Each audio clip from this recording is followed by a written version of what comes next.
بسم اللہ الرحمن الرحیم۔ السلام علیکم ناظرین، میں اس وقت کینیڈا میں بطور کینیڈین شہری رہتی ہوں۔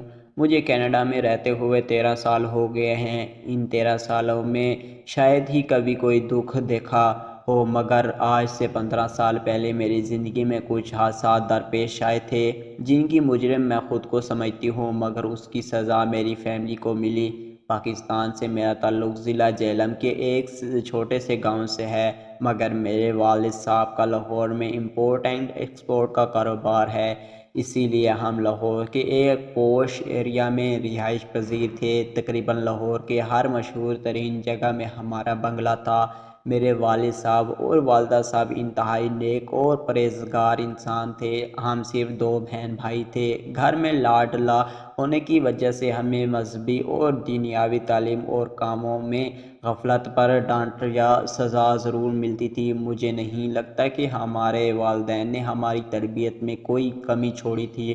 وقت گزرنے لگا، میں کالج اور میرا بھائی یونیورسٹی لیول پر پہنچ گیا۔ میرا بھائی MBBS کر رہا تھا، اس کے بعد امریکہ جا کر دل کا اسپیشلسٹ بننے والا تھا، جبکہ میں SCS کر رہی تھی اور میں آگے جا کر ٹیکسٹائل ڈیزائننگ کی فیلڈ کو جوائن کرنے والی تھی، مگر ایسا نہیں کر سکتی تھی۔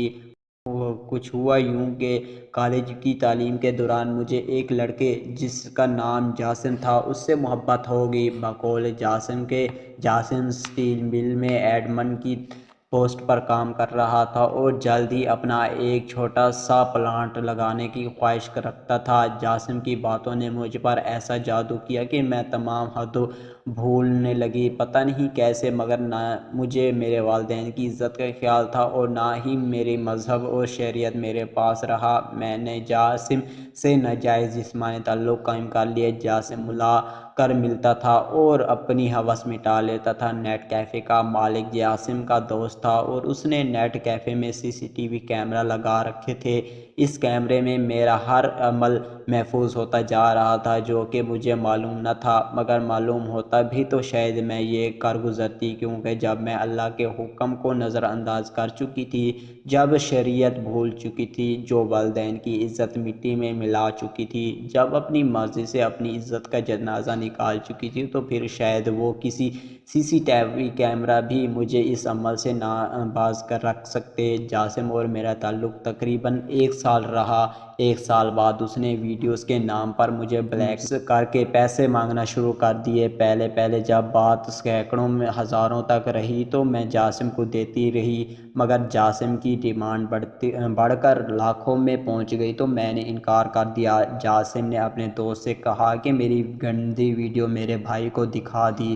جس دن میرے بھائی کو میری ویڈیو اس نے دکھائی، اس دن میں مری میں دوستوں کے ساتھ گئی ہوئی تھی۔ میرا بھائی میرا ہی نہیں کسی کا بھی بھائی ہوتا، یہ برداشت نہ کر پاتا، لہٰذا میرا بھائی بھی برداشت نہ کر سکا۔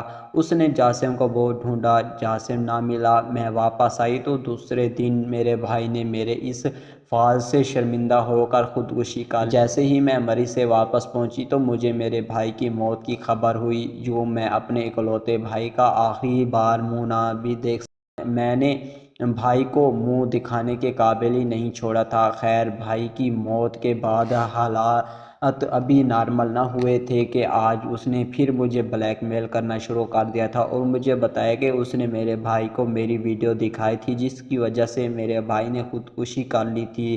مجھے پہلی بار جاسم انسان نہیں درندے سے بھی بدتر لگ رہا تھا، اور ساتھ ہی اس نے دھمکی دی کہ اب کی بار وہ میرے باپ کو میری ویڈیو دکھائے گا اور میرے باپ کی موت کے بعد میری ماں کو۔ پھر میری روح کانپ گئی اور میں نے ہمت کر کے بھائی کی موت کی وجہ کے علاوہ باقی سب بات اپنی ماں کو بتا دی، اور میری ماں مجھ کوسنے لگی، مارنے لگی اور رونے دھونے کے بعد میرے ابو سے بات کرنے پر آمادہ ہو گئی۔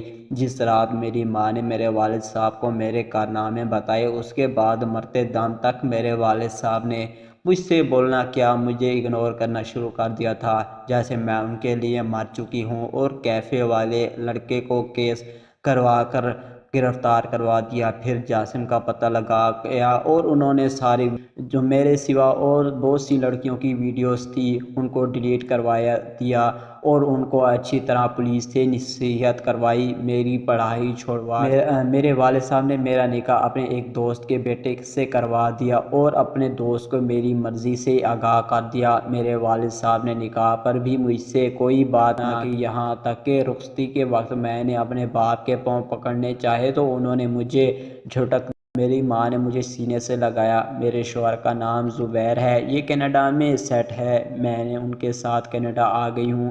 اس کے بعد میرے والد صاحب کی بیماری کے دوران میں پاکستان آئی۔ والد صاحب کا جب آخری وقت قریب تھا میں ان سے ملنے ہاسپٹل پہنچ گئی۔ مجھے دیکھتے ہی انہوں نے میری والدین سے کہا کہ یہ چلی جائے یہاں سے، اس نے ہمارا مان توڑا ہے، اور میری نظروں کے سامنے میرے والد صاحب کلمہ شہادت پڑھ کر اپنے گناہوں اور کوتاہیوں کی معافی مانگ کر اپنے خالق سے جا ملے۔ ان کی فقط 6 ماہ بعد میں ہی میری والدہ صاحب کا بھی انتقال ہو گیا۔ میری آج 2 بیٹیاں ہیں۔ میرے شوہر نے کبھی میری ماضی کے متعلق مجھ سے کوئی سوال نہیں کیا، کبھی مجھے زندگی میں دکھ نہیں آیا، مگر میری ایک غیر محرم کی محبت نے میرا سب کچھ مجھ سے چھین لیا۔ جب سے میرا بھائی مرا ہے مجھے کبھی سکون نصیب نہیں ہوا۔ آج بھی اللہ سے اپنے گناہوں کی معافی مانگتی ہوں، مگر پتہ نہیں کیوں لاکھوں کوشش کے باوجود بھی میرا دل مطمئن نہیں ہوتا۔ میں اس بات سے متفق ہوں کہ غیر محرم کی محبت حرام ہے۔ یا رب، میں اپنی ان تمام بہنوں کو جو ویلنٹائنس ڈے کے انتظار میں ہوتی ہیں ان کو نصیحت کرنا چاہتی ہوں کہ ایک انسان کی محبت کے لیے اپنے خالق و مالک و رازق کی محبت نہ چھوڑو۔